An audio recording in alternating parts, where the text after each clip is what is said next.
I just came from a date straight from here, and I really think I kind of messed it up to a quite substantial degree. Basically, we were talking about all the building implements we used when we were children as toys. So, you know, like Lego and stuff. And I said, yeah, because there was loads of stuff. There was Lego, or you'd use Kinects, or you'd use Duplo if you were slow.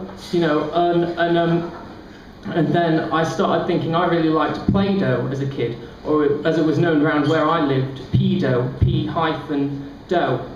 And I wanted to say, yeah, I liked P-Doh, but I wanted to sound clever and scientific, so I said I'm a pedophile. And so then she got up and said to me that she used to play with Duplo when she was a kid, and she didn't appreciate being called slow. So that's the last time I date 6-year-olds, basically. Can I take this off? Yeah. That was a character. That wasn't me. That was a character I'm working on called Derek. He's like me, but he's like a slightly more version of me. So yeah.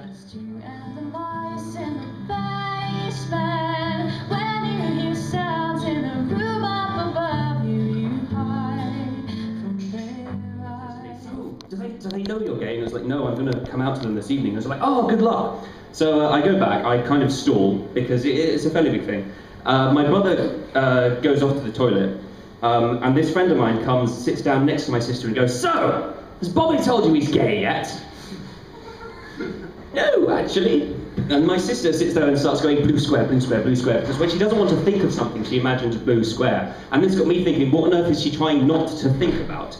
And my brother comes back, and my friend decides to make exactly the same mistake again, and goes, so apparently Bobby hadn't told you he's gay yet, because he doesn't learn from his mistakes, and he's like, oh, shit, I go off to the toilet, and suddenly my brother-in-law turns gay. Only one person can stick with that.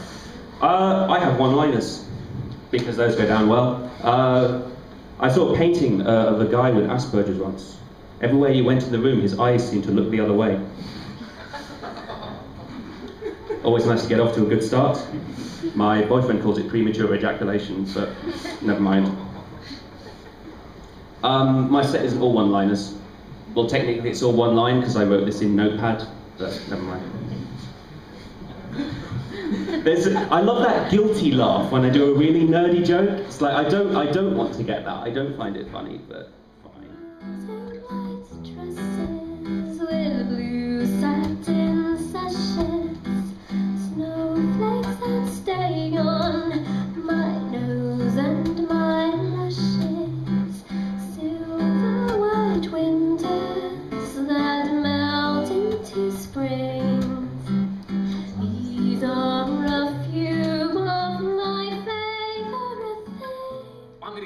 Philosophy of time-based jokes, because most of you probably won't have seen that before.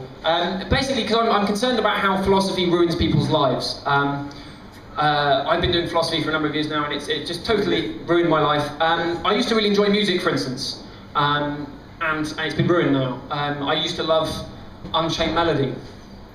And time goes by so slowly. No, it doesn't. Time doesn't take time to pass. Passing is just what time does. Fast and slow happens only within time. And time can do so much. No, it can't. Stuff happens within time. Time itself can't do anything. It's not causally efficacious. Are you still mine? No, she isn't. No, generally, it ruins your life. I was lying in bed next to my ex-girlfriend, and she turns to me and she looks me deep in the eyes and she says, Graham, what are you thinking about? And what I should have said was, I'm thinking about how beautiful your eyes are.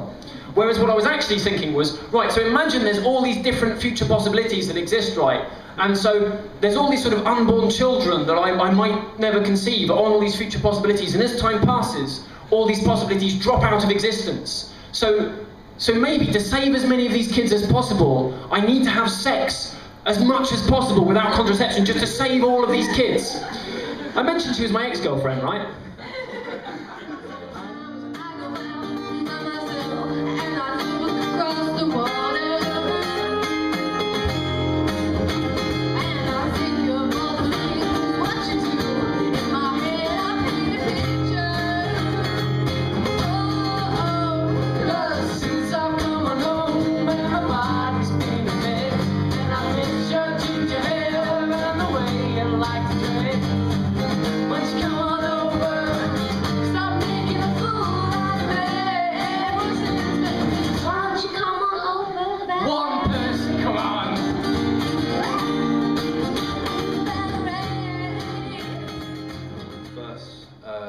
times there was a homosexual kiss in advertising.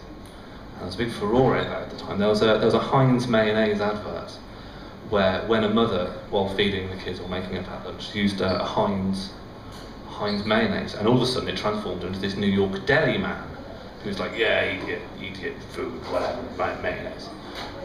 That wasn't a joke, just a bad accent. And then the father figure would run through, and of course the mother was still the deli person, because hey, you're forgetting something, and then he'd have to kiss him/her because he's now symbolising the mother. And then there was a big uproar in all the kind of tabloid things. How do I explain this to my children? That was a big complaint. How do I explain this man-on-man kiss to my children? Because the complaint was that it was inexplicable. But it's not, is it, really? So if your child comes up to go, that man kissed a man, I saw it on the television, I can explain that quite easily, right? So the child says that to me and I go, all right, sometimes men kiss men. It's not difficult to explain. You explain in a few words, really. I'm thinking, well, what's the perspective that a liberal, what kind of advert would make a liberal person come out with the same thing? And I thought, what if you have a certain kind of mayonnaise that turns the mother, instead of into a man, into a 4-dimensional cube? So she's now a tesseract behind the counter, and then he kisses the tesseract on the cheek. And all these liberal parents have their children go, Mum, the man just kissed a sort of geometrical shape with 4 dimensions. Well, how do I bloody explain that to my kids? How do I explain theoretical geometry to my children before sending them off? And I thought, you'd see that in The Independent, really, wouldn't you? That's too complex for an advert, and it's nothing to do with mayonnaise, is it? Because you may not know, I'm a singer-songwriter. I'm quite successful, and I've actually written for quite a few movies. Not just some movies. And one of them, a recent one, there was this movie called High School Musical. Basically, the story is there's this guy called Troy Bolton and a girl called Gabriella, and then like a Spanish last name. And basically, one's a mathlete, one's a basketball jock, and they kind of get together by joining in the school musical. And it shows them that you can kind of break free of cliques and expectations placed upon you. And it's a good song. So I sent in a song I'd written to them, and they didn't reply. At the screening of the movie, guess what I saw on the screen? My song. And it was changed just slightly. They took out all of Troy's bits that I wrote for him, and they both sang Gabriella's mushy bits.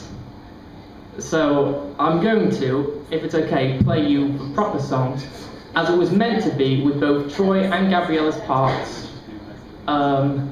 Yeah, as it was meant to be played. Thank you very much.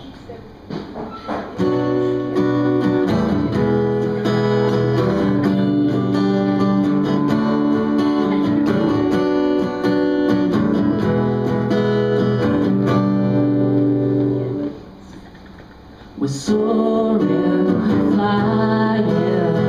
There's not a star in heaven that we can't reach. If we're trying, yeah, we're breaking free.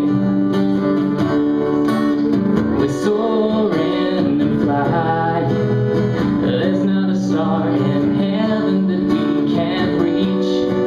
If we're trying, yeah, we're breaking free. Oh, yes, we're flying, yes, we're soaring, bitch. You're gonna be soaring in the morning. Take you to high to D, lots of feelings, break the best ceiling, leaving you reeling. Well, of course you'd ask for more. But look again, girl, I'm out the door, cause I'm bold in my name and bold in my nature. Bitch, don't be thinking I'll be calling you later. Creating space between us. Every way it's different than who we are. Creating space between us till we're separate hearts. So I was in Birmingham in college, and I was wandering through my college where I was espied by a group of Asian chavs. They're basically just chavs who happen to be Asian, and one of them saw me like, "Yeah, mate, you look like Jesus." Okay. instead of ignoring him and continuing on my way, I went, yeah, well, you look like Muhammad. In retrospect, when he didn't get it, I probably shouldn't have drawn him a picture.